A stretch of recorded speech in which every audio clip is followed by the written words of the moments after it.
Yo, what's going down, everybody? It is straight out of Boston here, aka the King of Boston. Today we're back for episode 43 of the Boston Celtics MyGM. In episode 42, we came away with a Game 1 victory against the Utah Jazz, and we're about to simulate up to the first elimination game. Roy Hibbert suffers a strained hamstring, so he's going to be hampered by that throughout the rest of the series. He will be able to play through it. So we lose Game 2, win Game 3, we're up 2-1. We actually win Game 4 as well, so we're back in Utah for Game 5.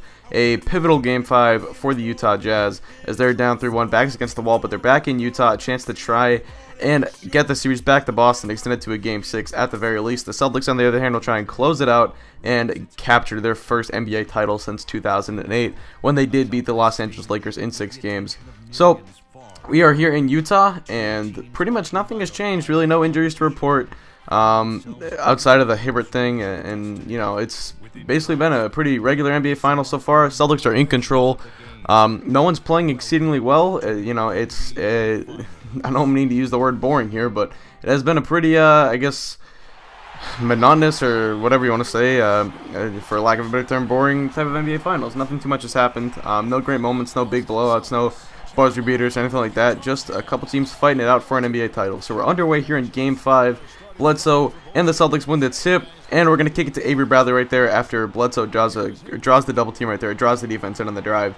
So he kicks it to Bradley for the easy two, but look at Gordon Hayward just taking Jabari off the dribble right there. Bad defense by Jabari Parker, so it's 7-6 right now. Parker catches it off the pass, is going to try and look to drive in. Nice hop step layup right there, bodying up Gordon Hayward and getting into the paint with ease for the easy two, so it's a 3-point game, but Hayward on the other end, kicking it down to Enes Kanter for the easy layup. So once again, bad defense by the Celtics, but overall we're playing pretty good defense despite the clips that I've shown you.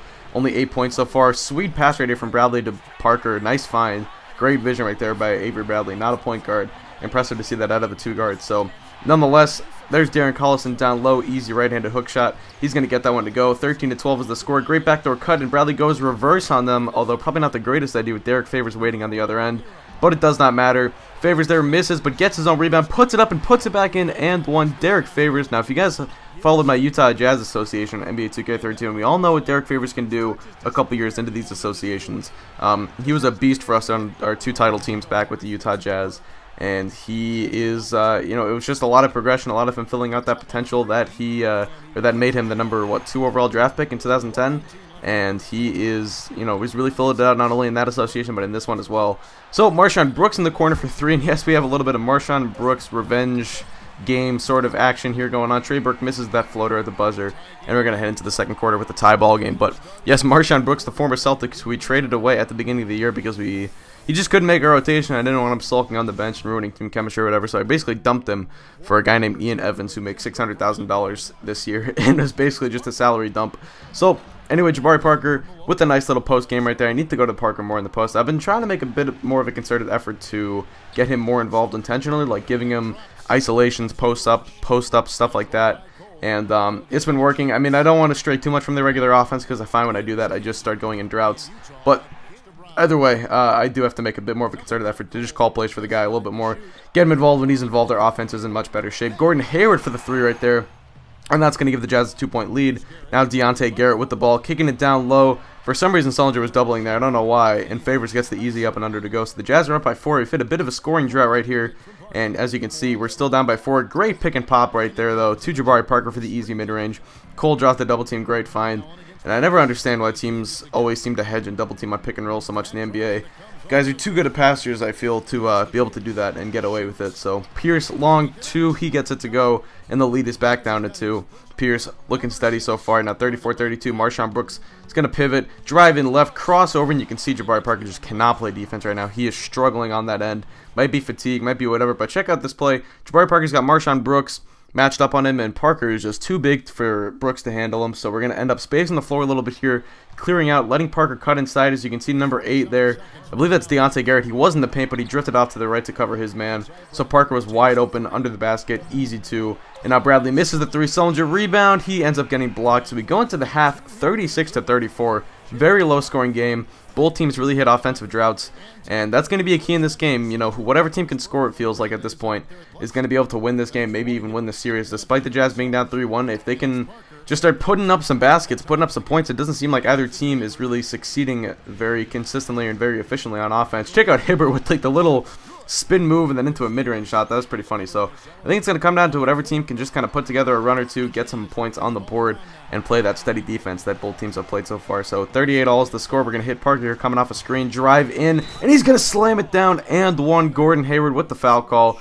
Check out the replay. Driving in, or pump fakes, then drives in and gets the easy two-handed slam, and he is not showing it, but you can trust me, he is excited on that one. Playing in Utah. If you guys did not know, Jabari Parker is, I believe, a Mormon, and Utah and really Salt Lake City and all those places are it's really big Mormon country, and I imagine that if he did play in NBA Finals in Utah, he would probably it'd probably be some sort of storyline there, I'm sure. But either way, 42-all. Once again, an inbound play. This time, we're going to look to hit Parker here, who finds himself wide open, drives in from the top of the key, and knocks in the left-handed layup. So 44-42, Collison with the ball, giving it down to Gordon Hayward. And Hayward just going to work right now on the Celtics defense. No one can seem to contain him, especially not Jabari Parker. Probably should have thought about switching on him. But Alec Burks is another good offensive weapon. You can see this time Parker's matched up on him. Just could not keep up with him right there. Too quick, and Burks ends up stepping back for the three. So basically, it's attack Jabari Parker mode right now. But check out the pick and roll and the poster right there for Jahlil Okafor, just dunking all over Alec Burks right there. Beautiful pick and roll executed by Eric Bledsoe. Great wraparound pass, and then Okafor going into the paint, getting hype after that one. Okafor, another Chicago kid, much like Jabari Parker. Obviously, no storyline here, but still getting it done. And now Asik with the jumper. That's going to give us the lead 53-52. And you can see he's excited. He knows that he is potentially just about 12 minutes away from capturing his first NBA title. Enes Kanter, though, has something to say about that, as he's going to put up in that and one. So it's 55-all. Parker with the ball, covered by Brooks. Once again, we're going to try and take advantage of this mismatch, and Parker just goes to work on the post on him. Easy two. So 59-58. Celtics lead by one. Here comes Brown on the fast break, and he slams it. I tried to get the chase down block with Asik there. Sadly, could not do it. Cole trying to isolate. Gives it off to Asik, who slams it down at the end of the quarter. Nice little poster dunk right there, and we're going to take a 1-point lead heading into the fourth and final quarter of this game, 61-60. The offense was a little bit better in this quarter for both teams, really. But it's still going to come down to whatever team can just put together another consistent quarter of offense, I do believe. So here we go. Bradley with the ball. Easy mid-range shot. He's going to knock that in 9 times out of 10. And we expand our lead now. It's going to be 3 points. 65-62. Bledsoe with the ball. Kicking it to Bradley once again on the break. Bradley running ahead of the break. And that's what I love about Avery Bradley. He's so quick and athletic. He runs ahead of the break every time, creating open looks for himself. He's a great spot-on shooter. He can also cut to the rim, finish with hard slams, which is always a good thing on the fast break. So Avery Bradley really proving to be a big asset for the Celtics in the fast break. But check out the sweet crossover by Hayward right there. Gets by Jabari Parker. Now that one, and a lot of these are just bad defense on my part, bad user defense. That one was just a great move by Hayward, creating separation and then getting by him. But Parker answers with the 3, and we're up by 4 at this point. Burks with the ball, kicks it down to Favors. He's going to try and go to work in the post. Face up, jumper, and he knocks it down in Jared Sullinger's face. Big shot right there for Derek Favors. Now Favors in the post. This is a mismatch, and Favors puts it in. He's carried his team back to tie the game. 75-all. Next possession for the Jazz. 2 minutes to play. Alec Burks drives in, and here this is just a terrible rotation by the defense. Either Hibbert has to come down and help out on Derek Favors, or Bradley has to try and get in the passing lane right there and get a steal. Instead, Favors gets the easy layup, so it's 79-75 at this point. They're up by 4. Hayward for 3. Luckily, his foot was on the line, but it's still a long 2, and we're still down by 6. 46 seconds to play. Our scoring drought. This is one of those droughts that I was talking about. We just have struggled to find buckets here. We haven't scored for a couple minutes now, but we get an easy 2. Burks gets blocked by Parker. Big defensive play by a guy who struggled defensively all game long. And now, for 3, Jabari got it to go, and we're only down by 1. Now, after a pair of free throws, only down by 2, we're going to go for the quick 2 and play the fouling game once again. Parker knocks down the 2, so 83-82. Second free throw for Alec Burks. 7.5 seconds left. If he makes this, we're going to have to go for the 3. Burks pausing at the free throw line, bouncing around, and he gets it to go. So a bit of a lucky bounce right there, and we're still down by 3. We need a 3-pointer to keep this game alive, or else we're going to have to go back to Boston for a Game 6. Bledsoe gets the inbound. He's dribbling up the middle of the court. I'm looking for Allen the entire time here, trying to get him to rub off of Bledsoe. Does not do so, and then the 3 rims out, and that's going to be the game. Allen just came within inches of tying that game up and sending it into overtime. I was looking for him the entire time there. Like I said, I tried to get him to rub off of Bledsoe on a sort of a screen, but just would not do it. Ends up fading to the corner. Kind of a contested shot. Not a good shot at all, but still really almost got that to go, which is surprising. Favors is your player of the game.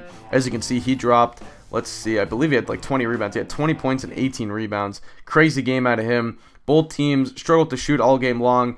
Once again, the difference is they got 6 more shots than us. They shot a lower percentage, but we also really struggle from 3, and Sellinger had a crap game, so he's got to improve. You can see Hibbert actually played pretty well, 4 of 5. He had 5 blocks and 11 points. That's good to see. No real production out of our bench, and then Sellinger just killed us with his 2 for 7 or whatever. He went 2 for 9. Anyway, that's going to do it. Thank you guys for watching. Hope you did enjoy. Game 6 will be out tomorrow, and I'm out. Peace.